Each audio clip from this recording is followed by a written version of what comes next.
दोस्तों, भगवान विष्णु ने वामन अवतार में जब राजा बलि से 3 पग भूमि मांगी थी तो उनका एक चरण गया में, दूसरा चरण मक्का में तथा तीसरा चरण शुक्ल तीर्थ में पड़ा। मित्रों, गया और मक्का तो हम सभी जानते हैं, परंतु शुक्ल तीर्थ इतिहास में कहीं गुम हो गया। गया तीर्थ बिहार राज्य में मौजूद है और मक्का वो स्थान है जहां मुसलमान लोग हज करने जाते हैं। यहाँ ध्यान देने वाली बात ये है कि मक्का में हिंदुओं का प्रवेश वर्जित है, लेकिन क्यों? क्या वहाँ साक्षात भगवान शिव विराजमान हैं? क्या मक्का का काबा मक्केश्वर महादेव मंदिर है? मुसलमान लोग मक्का में किसकी पूजा करते हैं? ये सब जानेंगे आज के वीडियो में।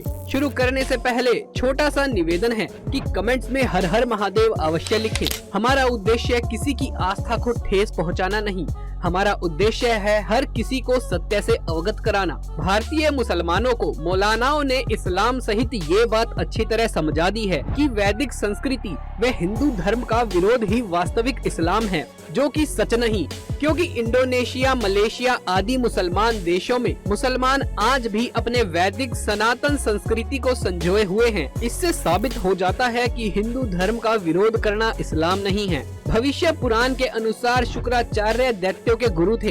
देवताओं व दैत्यों के बीच हमेशा संघर्ष बना रहता था, क्योंकि देवताओं को अमरत्व प्राप्त है, इसलिए शुक्राचार्य दैत्यों के लिए चिंतित थे। इसलिए उन्होंने भगवान शिव की गहन तपस्या करी। शिव जी ने प्रसन्न होकर शुक्राचार्य को एक शिवलिंग दिया और कहा, इसे ऐसी जगह स्थापित करना जहां देवता इसे देख न सके। जब तक ये शिवलिंग दैत्यों द्वारा पूजा जाएगा, उनका अस्तित्व बना रहेगा। परंतु ये ध्यान में रखना कि जिस दिन कोई देवता रूप वैष्णव इस शिवलिंग पर गंगा जल चढ़ा देगा, उसी दिन दैत्यों का विनाश हो जाएगा। शुक्राचार्य ने वो शिवलिंग आर्यावर्त से दूर रेगिस्तानी इलाके में स्थापित किया, जहां दैत्य लोग उसकी पूजा करने लगे। बदलते समय के साथ वही शिव मंदिर काबा में बदल गया। मित्रों, मुसलमान आज भी अप्रत्यक्ष रूप से शुक्राचार्य को मानते हैं। उदाहरण के तौर पर शुक्रवार उनका सबसे खास दिन होता है। शुक्रवार की नमाज अन्य दिनों की नमाज से ज्यादा पवित्र मानी जाती है। इसके अलावा उनके ज्योतिष ग्रंथों में सुगंध व सौंदर्य शुक्र का प्रतीक माने जाते हैं। इसीलिए मुसलमान लोग सेंट व इत्र का प्रयोग आवश्यक रूप से करते हैं। यही नहीं, किसी को धन्यवाद कहने के लिए वो लोग कहते हैं शुक्रिया। मित्रों, इसके अलावा कुछ दंत कथाओं के अनुसार ये भी कहा जाता है कि काबा में भगवान शिव को बीबी फातिमा ने बंदी बनाकर रखा। यदि कोई हिंदू मक्का जाकर शिवलिंग पर गंगा जल चढ़ा दे तो शिवजी मुक्त हो जाएंगे। इसलिए मक्का में मुसलमानों के अलावा किसी भी धर्म के लोगों को जाना वर्जित है। अब ये बात सच है या केवल कल्पना, निश्चित तौर पर ये कहना थोड़ा मुश्किल है। मक्का में शिवलिंग है या नहीं, ये जानने के लिए हमें मक्का व मोहम्मद के विषय में जानना होगा। इतिहासकार पीएन ओक ने अपनी पुस्तक दैविक विश्व राष्ट्र में इतिहास को बहुत विस्तार से लिखा है। इस पुस्तक के अनुसार मुस्लिम लोग काबा के जिस पत्थर को चूमते हैं वो शिवलिंग ही है। इसके अलावा प्रथम शताब्दी के आरंभ में एक रोमन इतिहासकार ने ये लिखा है कि यहाँ इस देश में एक मंदिर है जो अरब वासियों का अत्यंत पूजनीय है। इस बात से वो ये बताना चाहते थे कि भगवान शिव का काबा से कोई न कोई प्राचीन जुड़ाव जरूर है। कहा जाता है कि मोहम्मद के घराने का नाम कुराश था। इसका संधि विच्छेद करें तो होता है कुरु धन इश। कुरु के ईश्वर महाभारत काल में कौरव कुरु के वंशज थे और महाभारत युद्ध के बाद जो बच गए थे वो भारत के दूसरे स्थानों पर चले गए। कौरव घराने के राजपूतों को गुरुकुल प्रमुख या कुलेश कहा जाता था और इसी घराने में मोहम्मद का जन्म हुआ था। मोहम्मद के दादा शिव मंदिर के पुजारी थे। मंदिर प्रांगण में ही उनका घर बना हुआ था। इस मंदिर में 365 मूर्तियाँ हुआ करती थी, यानी हर दिन के लिए अलग अलग मूर्तियाँ बनाई गई थी। इस पुस्तक में आगे देखें तो ये मिलता है कि मोहम्मद का मानना था कि ईश्वर एक है, इसीलिए उसने सभी मूर्तियां नष्ट कर दी और शिवलिंग को सुरक्षित रखा, जिसे संगे अश्वत कहा जाता है। इस्लाम के उदय से पहले इजराइल व अन्य यहूदियों द्वारा इसकी पूजा किए जाने के स्पष्ट प्रमाण मिलते हैं। मित्रों, कहा जाता है कि मक्का का शिवलिंग भी मूर्तियां हटाने के दौरान खंडित हो गया था, इसीलिए इसे चांदी में मढ़कर दीवार में चुनवा दिया गया। हैरानी इस बात की है कि जिस इस्लाम में केवल निराकार ईश्वर की कल्पना की गई है, किसी भी पत्थर या मूर्ति को पूजना कुफ्र माना जाता है, उस इस्लाम में हज यात्रा किए बिना यानी संगे अश्वाद पत्थर चूमे बिना जन्नत का दरवाजा नहीं खुलता। यहाँ हम किसी के मजहब पर सवाल नहीं उठा रहे हैं, परंतु ये सवाल तो लाजमी है कि क्या संगे अश्वत्थ नामक पत्थर की इस इबादत बुत परस्ती नहीं है। खैर ये उनका निजी मामला है।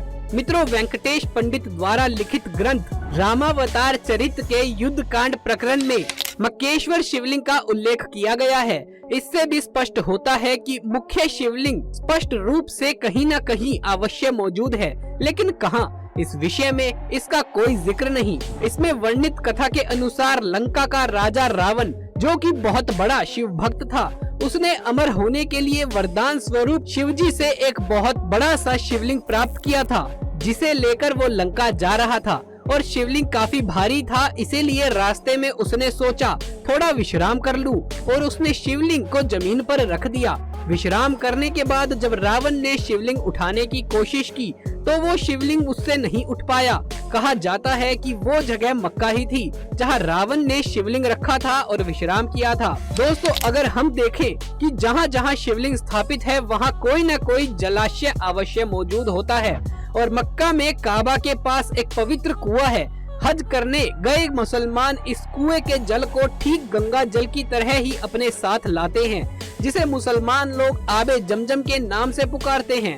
मक्का में शिवलिंग है या नहीं ये स्पष्ट रूप से नहीं बताया जा सकता, परंतु इस्लाम के धार्मिक चिन्ह, परंपराएं, रीति रिवाज, व्यवहार ये साबित करते हैं कि कहीं न कहीं मुसलमान वैदिक संस्कृति से जुड़े हुए हैं।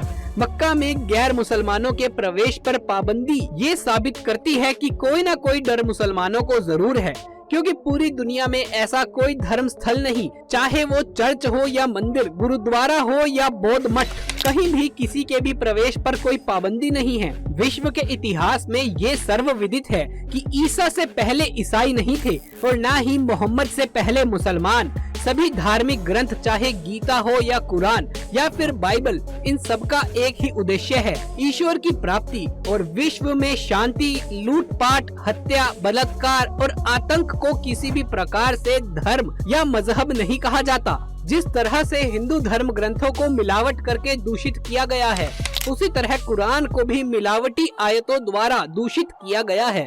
अब अल्लाह एक है, मोहम्मद भी एक है, तो कुरान 11 प्रकार की कैसे हो गई?